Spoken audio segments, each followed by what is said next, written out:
Hey guys, welcome back. So today we are going to taste test several tomatoes, and I grew quite a few varieties this year. Some are not even going to make it to the tasting phase because they just died. It's been a rough tomato year. Really, really, really. It's been a rough tomato year. But we do have a lot to try. So this will probably be multiple videos. You'll see the same intro in each one. And I'll put on the screen what we're going to taste in each video. You can see my tomatoes are struggling, but I have a ton inside. We've been harvesting for about 2 to 3 weeks straight now. The plants are getting really tired and spent. I had to relocate. There was a big old black wasp or horsefly coming after me, and it may actually still be coming after me.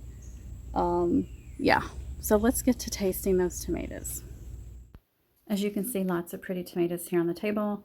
We will have more videos coming as more tomatoes ripen out in the garden. Today we're going to start with Mater Sandwich. You can see it's a pretty good looking beef steak. That is probably number 4 or 5 that have come out of the garden.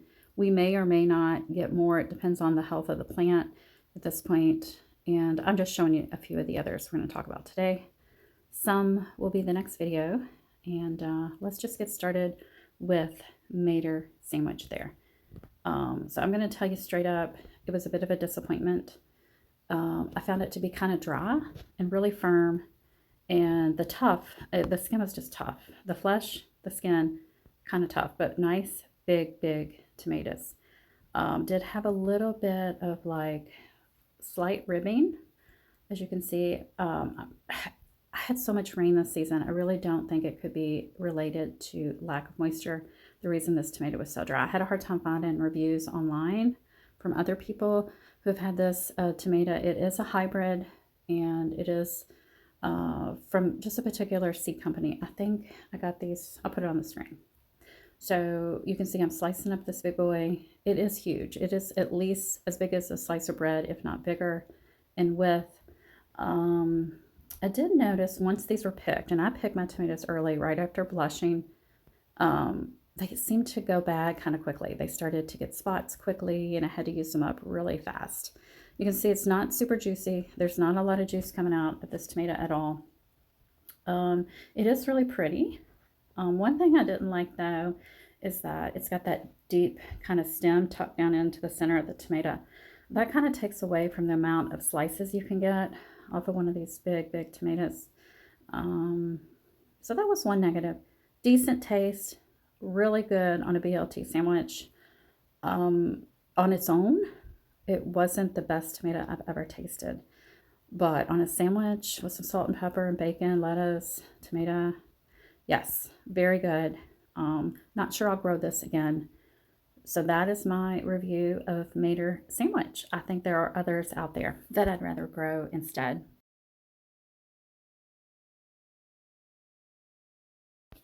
As we're moving right along, I will be using the remainder of the tomatoes from the tasting to make a tomato pie.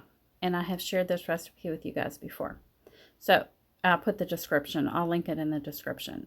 First tomato we're going to have for our tomato pie is Tennessee Suited. It's a dwarf, part of the dwarf tomato project. Does not get very tall. I have had a major issue with these tomatoes this year. We, remember, have had lots of rain this summer. They have cracked. Every single tomato has cracked. It's been a little bit on the mushy side, but not super mealy at all, but a little mushy. It's hard to slice them. And definitely they're cracking even when I pick the tomatoes early. Let's see what else I wrote about it. Pretty back color. A mild, very watery, with a little flavor and tang. Very smooth. Despite all the cracking, it's not too mealy or mushy. I would expect more with the amount of cracking and the softness of the fruit. Skin not too tough. Not a horrible plant. It's just maybe not one I should be growing in my area. It's pretty. I love the dwarf tomatoes. This one actually kind of came to maturity fairly early for a dwarf. And it's a Tennessee. It says Tennessee Suited. Should be really good in a hot, humid environment. Maybe it was just the rain. This might be one of those tomato varieties that I put on the give it a second chance. Moving right along to another dwarf plant. This is called Purple Heart, and you can see why. Look at the beautiful heart-shaped fruits. They are not all the same size. You get some big ones, some little ones. Overall, they're a medium-sized fruit. Very beautiful. Early producer for a dwarf. Very compact plant. Has done fairly well, but during our heat wave, it did get, most of my plants did get some severe damage.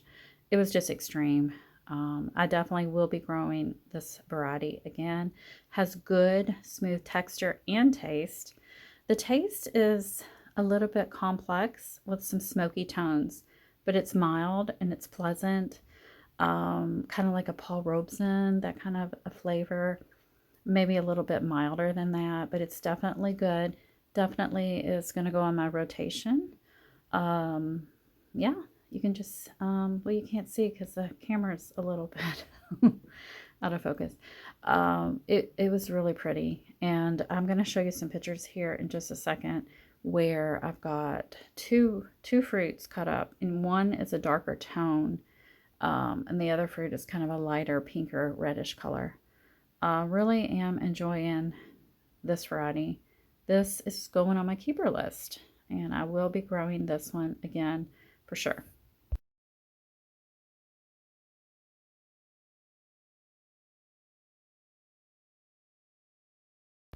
We are filling up our pie crust, which was pre-baked, as you can see. Now we're moving on to Kellogg's breakfast. And this has done well as far as sitting on my counter and staying fairly well and not spoiling too quickly. And beautiful, beautiful color. Less sweet than I was expecting, more tart and kind of citrus, I guess. It's very meaty, but not a lot of juice, and it's a nice, firm, kind of meaty texture.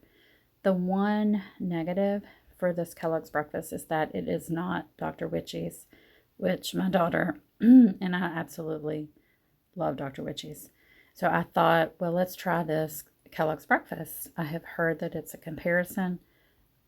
It is not sweet like Dr. Ritchie's. It does have some similarities, but it's different. It is different, definitely. That lack of sweetness, and it's just a little more tart than I was expecting. But it is beautiful, and I'm adding it to the pie today because I thought that would be a nice little punch of color with all the red and pinks and purpley tones. We're going to have a beautiful pie today, guys. Last but not least is Blushing Star. This is a hybrid, a new variety to me for this year.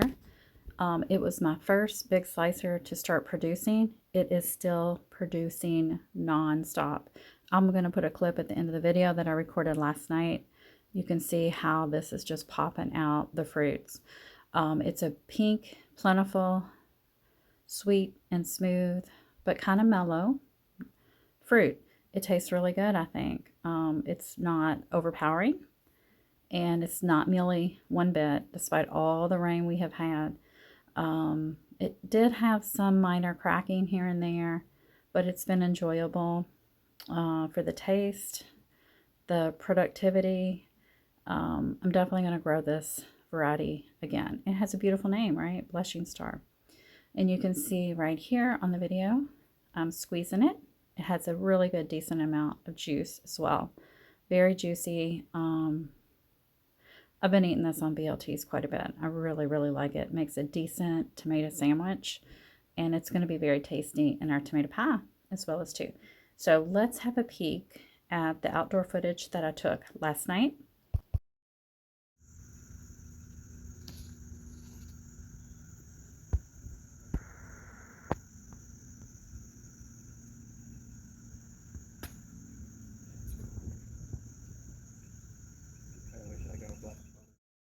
And look at how gorgeous all of those tomatoes are looking together in my pie.